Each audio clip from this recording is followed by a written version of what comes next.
We've all been there. Those moments of loneliness, of feeling like we failed, where everything just feels empty. It can really feel like the end of the road. But what if it's not? What if those exact feelings could be a powerful launchpad for your greatest personal growth? Well, that's exactly what we're going to dive into here.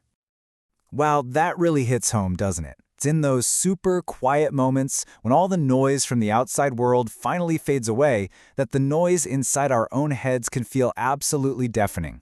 So if you've ever felt the incredible weight of that silence and wondered what on earth to do with it, you're in the right place. Okay, so first things first. Before we can do anything, we have to acknowledge the feeling itself. We're going to look the pain of loneliness right in the eye, not to get stuck there, but to really understand what it is. And I want you to really pay attention to how failure is defined here.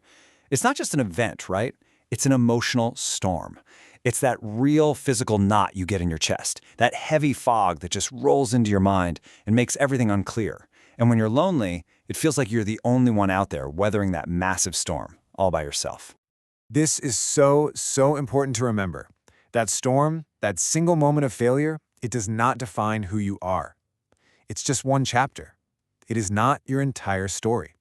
Seriously, think about it. The most successful, admirable people you can think of, they have all had moments where they felt completely and utterly broken. And that brings us to something that often goes hand in hand with loneliness, comparison, that awful feeling that you're somehow falling behind everyone else. So let's talk about that. Let's tackle this powerful illusion head on. And this right here, this is the trap so many of us fall into. We scroll through our feeds, and it looks like everyone else is moving forward, hitting milestones, while we're just stuck. But that's the illusion.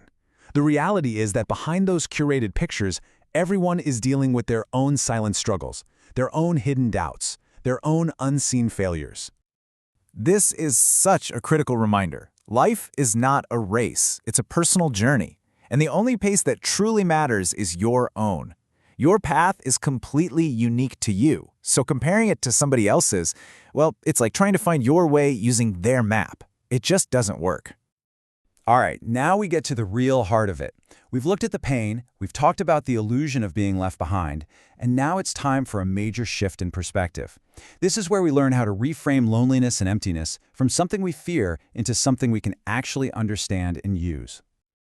Okay, so check out this first huge mindset shift. The old way of thinking sees loneliness as a cage, right? A prison that just traps and isolates you. But what if? What if we looked at it in a totally new way? What if loneliness is actually a mirror, a tool that reflects back to you all the parts of yourself that have been ignored in the constant noise and busyness of daily life? When you look into that mirror, you get this incredibly rare opportunity to just listen, to finally hear that quiet inner voice that usually gets drowned out by everything else. It's an invitation to reconnect with who you really are, what you really want, and what you truly need to heal and to move forward. And here is the second powerful shift. We're pretty much taught to be afraid of emptiness, to see it as this scary void.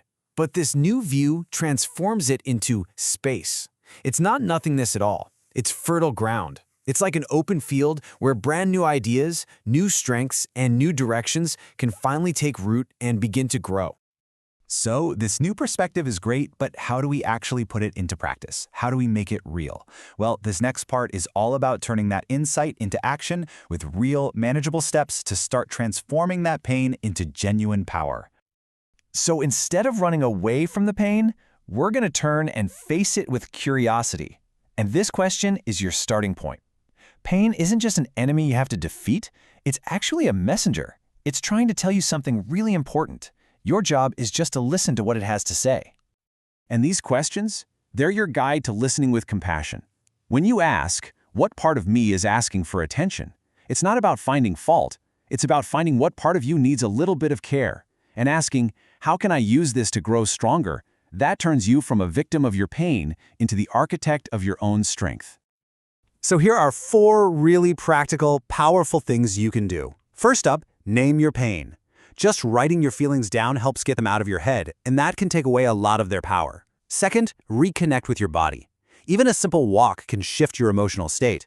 Third, create some structure. A tiny, simple routine can be an anchor when everything else feels chaotic. And finally, talk to someone. Loneliness thrives in silence. Speaking your truth breaks its spell. All right, as we start to wrap up, this final section is all about affirmation. It's about really cementing this core truth that this experience, no matter how painful it feels, does not mean that you are fundamentally broken.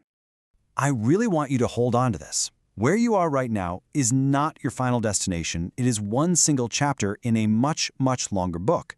And the one thing that's constant in any story is that chapters always, always change. Trust me, the page will turn. And hey, if you ever for 1 second doubt how resilient you are, just look at your own track record. Think about it.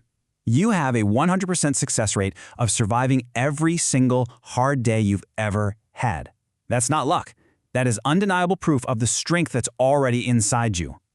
And this, right here, might be the most important takeaway of all. You are not a broken thing that needs to be fixed. You are a human being who is evolving and growing and becoming. This whole painful process is part of that transformation.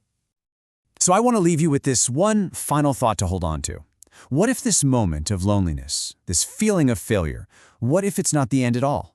What if, right here, in this quiet, reflective space, this is actually the moment your rebirth begins?